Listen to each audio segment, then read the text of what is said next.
Hello બેટા, મજામાં? અરે કેટલા દિવસથી તારો ફોન કે કોઈ મેસેજ નથી.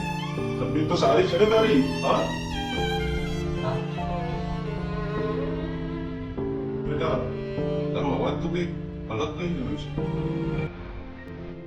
ના ના એવું કઈ નથી. દેખ બેટા, પરિસ્થિતિ ગમે તેવી હોય પણ તેનાથી હારી થોડી જવાય. હા, જો મેં પણ તારી જેમ વિચાર્યું હોત ને, આજે હું ના હોત. પણ બેટા, દરેક સિક્કાની બે બાજુ હોય છે. બેટા, હું તને જ્યારથી ઓળખું છું ને, તું હંમેશા સિક્કાની માત્ર એક જ બાજુ જુએ છે. હા, અરે બીજી બાજુ જો ને, બીજો કે મારા દિવસો કેવા હતા ને આજે કેવા છે. હા, માણસ ડિપ્રેશનમાં હોય ને, તારી રીતે વાત કરવાનું બંધ નહીં કરી દેવાનું. એનાથી તારા જીવનમાં જે પણ હશે ને, એ પણ બધું જતું રહેશે. સમજો કે નહીં મારી વાત?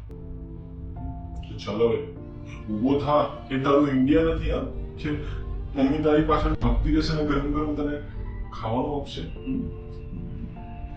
તબિયત સાચવજો તારી. આપું છું. બંધનોએ શરતથી હસીને કોણ નમશે? જિંદગી પીગળી રહી છે, મીડ બનીને કોણ નમશે? આ સંઘર્ષના બંધનમાં છાતી કાઢીને કોણ ચાલશે?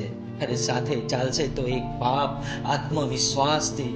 બસ એક વાર તું મનથી વિશ્વાસ તો કરી લે.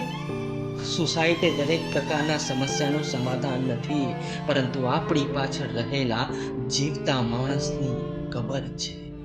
કબર.